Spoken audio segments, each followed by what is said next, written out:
Hello everybody, welcome back to the channel. Today we have this position. It is white to play and win. White is winning this. But white has a series of moves, single moves to win this game. So it's not a one move, but for 5-6 moves there is only a single move to win at each position. So that being said, I need you guys to understand one thing in this puzzle. So you may just capture one of the bishop, but a rook against a bishop is just a draw, right? So a rook is more valuable than a bishop, but with the correct play, if black ends up taking our bishop, it's going to be just a draw. So being that in mind, we have to capture one of the bishop without losing our own. That is what I need to tell you, and that is my intention. So with that in mind, go ahead, pause the video and guess the move. Best of luck. Okay, welcome back. So the first move you may probably play is rook to c8 check. That looks nice and it got a point. You got a point. Well, the idea is after black moves the king, like king to b7, you are going to capture the bishop and you are going to eliminate one of the bishop. But the problem with this move is black is going to capture your bishop, right? So as I just clarify in the beginning, this is going to be a draw even though you have a rook, right? So it's a theoretical drawn position and you can't win this. So this is not rook to c8 check, is not the first move. So by now you understand we have to capture one of the bishop without losing our bishop. That way we will end up with a rook, a bishop and a king against a lone bishop and king. So that is our plan. And the first move comes after bishop to f3. The first correct move is actually bishop to f3. So it's a check and the king must go to either to a7 or b8. But if the king moves to b8, it's going to be a short story for the black king, and black can't save this bishop. We are going to capture that and win the game. The other interesting part about this puzzle is these bishops are opposite color bishop. What does it mean? Well, it means they can't defend each other actually. So the only piece that can defend these pieces is the king. That is the only possibility. So this is the dark bishop, this is the light bishop. They can't defend each other, so it would be just easy for the other to attack and capture it because the other pair cannot defend that bishop. So it's going to be winning if the king moves to b8, right? But after we play bishop to f6, what if the king moves to a7? That is the trickiest part, and here come the sequence of only moves, right? And in this position, like the previous position, there is only one move to win the game.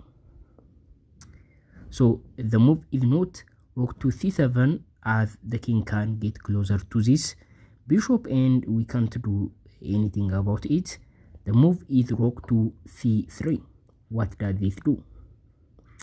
Well, the idea is nothing, but this puts the rook in an ideal position, right? So the rook is attacking some important square. So let me show you what would happen. Now this bishop has to retreat. There is no piece that can defend the bishop, meaning the bishop has to retreat somewhere. But see, the bishop can't go to this of squares because we are going to either pin the bishop or win the bishop like this. It doesn't matter where the bishop goes, it's going to be the same thing. We are going to pin it and no one can defend that, and we are going to win the bishop easily. For that reason, the bishop can't go to these squares. Obviously, the bishop can't play here and here and here. I mean here. So it's going to be the same thing, and obviously the bishop can't go here, otherwise we just double attack them. Black has got to move one of them and capture the remaining. For all of these reasons, black can't play all of these moves, right? Can't play here, can't play here, can't play anywhere except bishop to e6. So what do we play in this position? If you'd like to pause again, guys. I hope you find the move. The move is rook to c6. For those of you who found, congratulations. So we are attacking the bishop once again, and we are putting the rook an even to more ideal position, right? So the rook is now just efficiently attacking the bishop, and the bishop has no much squares to retreat to. So let me show you what would happen. The bishop obviously can't play to one of these squares. It's going to be a fork.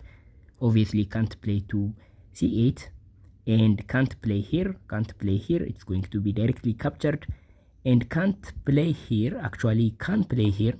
What I mean is it's going to be just a fork, and we are going to win the bishop easily, and obviously can't play to these moves. And these moves, we just saw what would happen if black plays these moves. So the only good looking moves are bishop to b3 and bishop to a2. Well, bishop to b3 is strongest. So what would happen if black decided to play bishop to a2? So well, now we just play rook to c8. Now we are attacking the bishop, meaning the bishop has to retreat somewhere. Like somewhere, it doesn't matter. Our idea is not to only attack the bishop, but also to get to a8, winning the bishop. So that is our idea. By now you understand even though it looks nice and safe, the square a2, but that doesn't hide the bishop forever. So the remaining move is bishop to b3. Actually, that is the strongest move. Now in this position, believe it or not, it's not going to be an obvious move, and I just invite you to just pause the video and guess the move. Okay, without so much trials, I said it's not an obvious move, and the move is king to h1. Who would think this, man?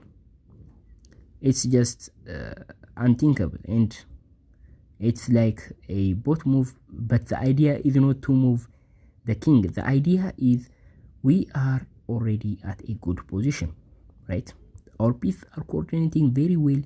Black is scattered and just separated from its pieces, and we have to keep this as it is and give the ball to black. So black has to move now.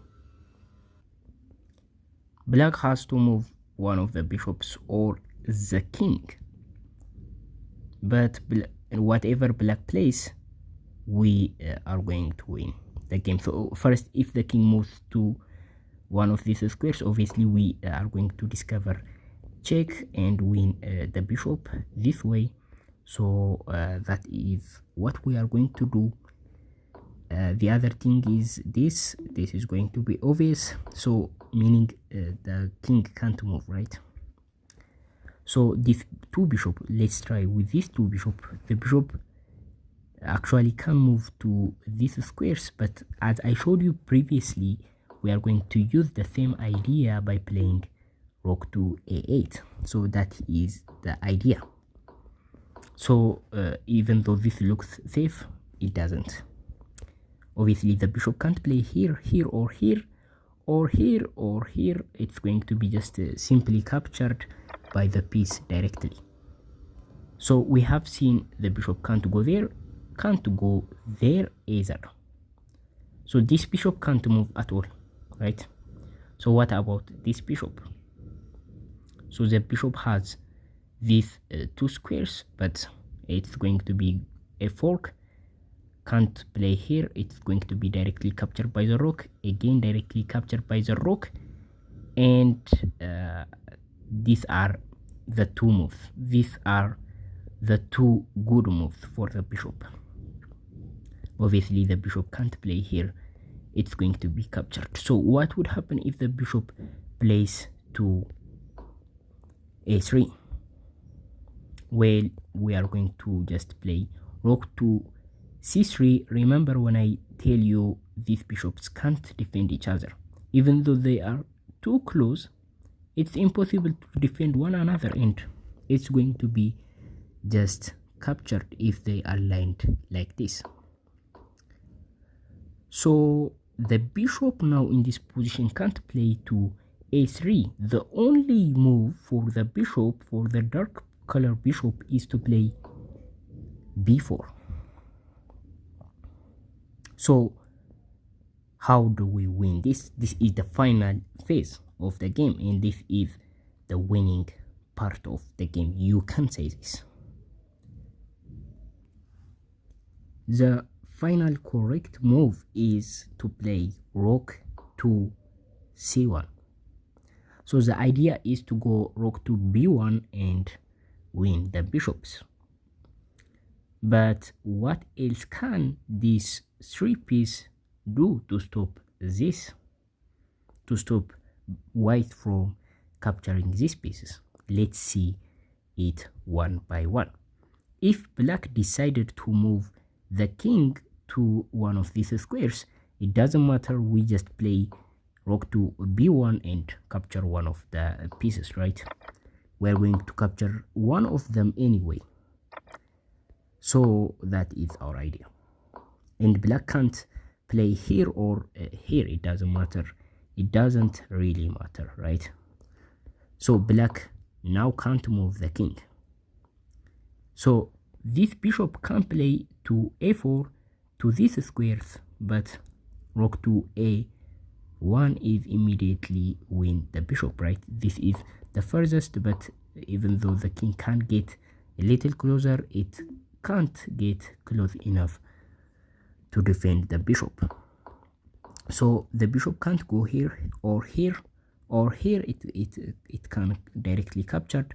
So can't play here, can't play here, and can't play here. Actually, it's going to be just a fork, and the bishop has this and this. These two moves are the good looking move for the bishop in this position. So what would happen if the bishop plays here? Well, all we have to do is play rook to c7 check, and the king has got to move to one of these three squares, but it doesn't matter, right? If the king moves here, we simply win one of the bishop. We can even play rook to b7. So the other idea is if the bishop moves here, we play here, and that is going to be just winning. So what would happen if the bishop moves all the way to g8? We are going to play to g1, and notice the bishop has the same problem. The bishop can't play these moves, and it's going to be just over, right? So this is the trickiest one.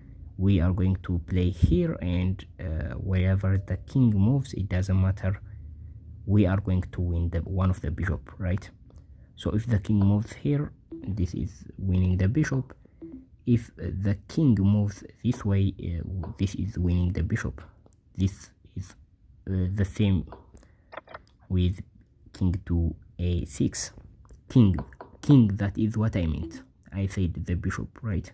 So the king, that is what I want to say. It's a mistake. So that is what would happen if the bishop moves all the way here, meaning that now the bishop can't actually do much and can't move that much. So what about this bishop, the other bishop? We have seen the king, we have seen this bishop, and what about the other bishop? Well, the other bishop has a lot of squares to play to, but again we are winning and we are going to win the game. So obviously the bishop can't play here. We are going to play rook to a1. This is not possible, and this is not possible for the bishop, unfortunately. And the other thing is playing this move. Unfortunately, that is not even possible because of rook to c7. And the other is to play here, as well as that is not possible, right? So this is the idea, but what we are going to do is basically give a check, and the king is forced to the b file and pin the other bishop, right? So this way we would win. So the bishop has, in this position, the bishop has so many squares, but all of them leads to this, right? I mean, first we have to play this move and force black to the b file and this. So now the bishop is pinned and no one can save the bishop, and this is actually the solution of the puzzle. So it's a long puzzle, right? It's a long puzzle and a lot of variations. I just tried to explain every move, what would happen after every move, and it's a long video. For a recap, first we are going to play bishop to f3. Now the king has to play to a7, otherwise we are going to win the bishop like this. So after the king plays there, we attack the bishop. So the idea is not only to attack the bishop, but also to put the rook in an ideal position. So once the bishop retreats, that is the best move to retreat as a bishop. The other moves are going to be a fork or directly gate taken. So second, we are going to attack the bishop the second time, and after the bishop retreats again, that is the best retreat for the bishop. We are going to play king to h1. It's a waiting move because we have a lot of space covered by our pieces, and black has like scattered pieces, right? They are not coordinating very well, and soon we are going to win that game like this. So the main idea of this puzzle is this winning one of the bishop, right? So after winning one of the bishop, this is theoretically win position because we have a bishop and we have an extra rook. So this is the puzzle. I put a lot of time and efforts on this study, guys. Make sure to appreciate me by liking and subscribing. I will see you in the next video. Bye.